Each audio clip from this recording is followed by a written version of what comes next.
ओम नमः शिवाय। भक्तों, इस चैनल पर आप सभी का स्वागत है। भक्तों, आज मैं देवों के देव महादेव भगवान शिव और अनाथ वाला का कथा सुनाने जा रहा हूँ। भक्तों, अगर आप शिव का भक्त है तो शिव का अनादर ना करें, वीडियो को पूरा देखें। भगवान शिव का विवाह संपन्न होने के बाद शिव अपनी नवविवाहित पत्नी पार्वती को साथ लेकर कैलाश पर्वत लौट आए। वह नंदी ने पहले से ही तैयार कर रही थी। शिव और पार्वती के सुहाग कक्ष को तरह तरह फूलों, लताओं और मालाओं से सजाया गया। यह देखकर पार्वती नंदनी पर बहुत प्रसन्न हुई। उसी समय अन्य गणों के साथ भगवान शिव भी वहां आ गए। उन्होंने नंदी एवं सभी गणों को आदेश दिया, हम विश्राम करने जा रहे हैं, तुम लोग किसी को भी कक्ष में प्रवेश करने मत देना, ताकि हमारे विश्राम में बाधा उपस्थित न हो। इतना कहकर शिव ने सुहाग कक्ष का द्वार बंद कर लिया। द्वार के बाहर नंदी पहरा देने लगा तथा अन्य गण भी बाहर विचरण करने लगे, ताकि कोई व्यक्ति शिव एवं पार्वती के विश्राम में व्यवधान न डाले। शिव के विवाह का समाचार पाकर असुरों का राजा तारकासुर प्रसन्न हो उठा। उससे प्रसन्नता इस बात से नहीं हुई कि शिव विवाह संबंध में बंध गए हैं, बल्कि इस बात से हुई कि शिव विश्राम में रहते हैं और अब उनके उत्पादों को रोकने वाला कोई नहीं है। अवसर का लाभ उठाते हुए तारकासुर ने उत्पात मचाने शुरू कर दिया। वह ऋषि मुनियों को परेशान करने लगा, यज्ञ में बाधा डालता, यहाँ तक कि हवन की सामग्रियों को भी फेंक देता। देवताओं को तरह तरह से सताने में उसे आनंद आता था। देवता तारकासुर के उत्पातों से त्राही त्राही कर उठे। तारकासुर ने देवराज इंद्र को पदच्युत करके इंद्र का सिंहासन छीन लेने का निश्चय किया। देवताओं को जब उसके इस निश्चय का पता चला तो चिंतित हो उठे। तारकासुर यदि देवराज बन गया तो फिर देवताओं का उनका सेवा करना पड़ेगा तथा तीनों लोक में असुरों का आतंक व्याप्त हो जाएगा। इस स्थिति में धर्म का अंत निश्चित है। इस भयावह स्थिति को देखकर देवता सृष्टि रचयिता ब्रह्मा की शरण में पहुंचे। सभी ने ब्रह्मा से प्रार्थना की, भगवान अब आप ही हमें बचा सकते हैं, अर्थात धर्म की रक्षा कर सकते हैं। तारकासुर के कुकृत्यों पर अंकुश लगा पाना मेरे भी बस की बात नहीं। यदि यह कार्य कोई कर सकता है तो वे स्वयं शिव है।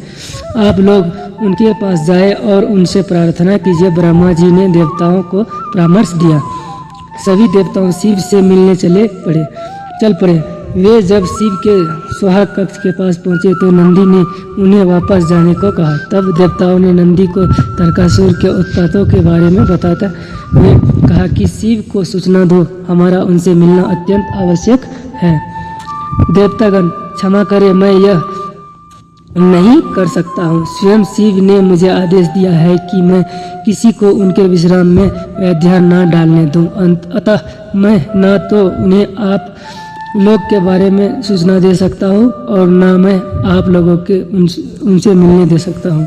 देवताओं ने देखा कि नंदी तथा अन्य गण उन्हें किसी भी स्थिति में शिव से नहीं मिलने दें तो वे विष्णु के पास पहुँचे। विष्णु ने देवताओं को परामर्श दिया कि वे मिट्टी का पार्थिव लिंग तैयार कर पंचाक्षरी मंत्र का जाप और शिव का आवाहन करें।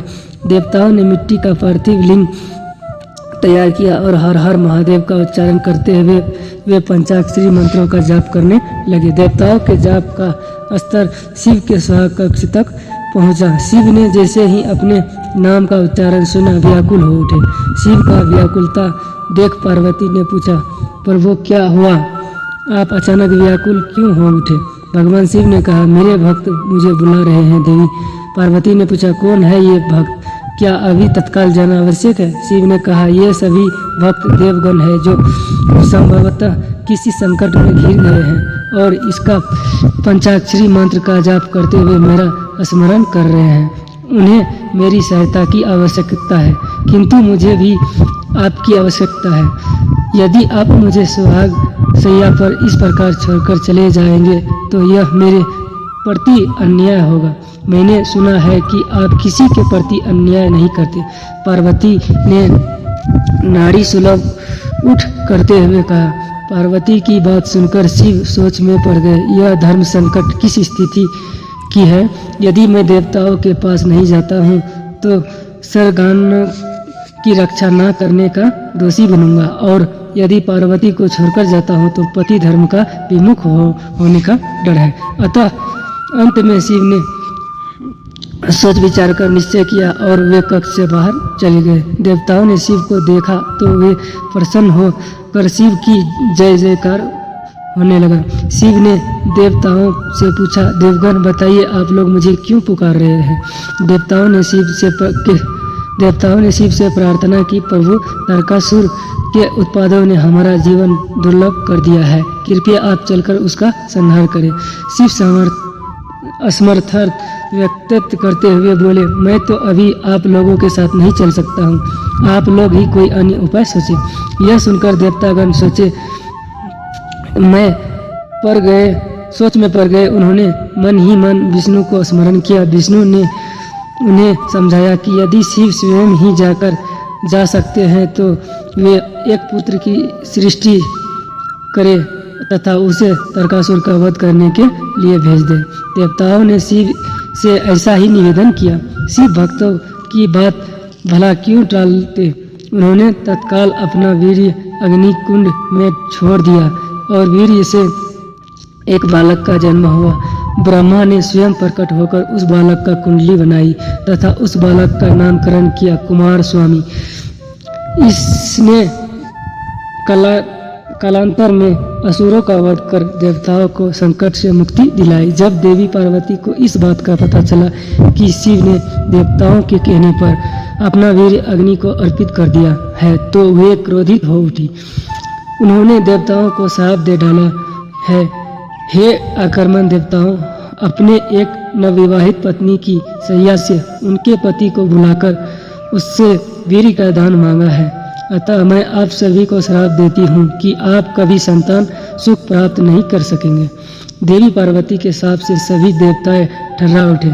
उन्हें इस अनहोनी का अनुमान नहीं था। वे शिव प्रार्थना करने लगे कि अब शिव देवी पार्वती को क्रोध को अशांत करे और देवताओं को श्राप से मुक्ति दिलाए। शिव ने देवताओं से कहा, मैं इस संबंध में कुछ नहीं कर सकता, इसके लिए आपको देवी पार्वती की पूजा अर्चना करने पड़ेंगे और उनको प्रसन्न करना होगा। जब वे प्रसन्न होकर अपने श्राप को वापस लेगी तभी आप श्राप से मुक्त होंगे। देवताओं ने देवी पार्वती को प्रसन्न करने के लिए तप आरंभ किया। अंततः देवी पार्वती देवताओं के सामने प्रकट हुई और देवताओं को क्षमा करते हुए उन्होंने कहा, जब मुझे और शिव दोनों के संतान प्राप्ति हो जाएगी तो आप लोगों भी श्राप से मुक्त हो जाएंगे। इसके बाद समय अनुसार शिव एवं पार्वती को 21 पुत्रों की प्राप्ति हो जो शिव के विभिन्न गण समूहों के अधिपति बने और इसके साथ ही देवताओं को भी श्राप से मुक्ति मिली। भक्तों, आपको ये वीडियो कैसा लगा? अगर वीडियो अच्छा लगा होगा तो वीडियो को लाइक करके चैनल को सब्सक्राइब करके और कमेंट में हर हर महादेव लिखना ना भूलें।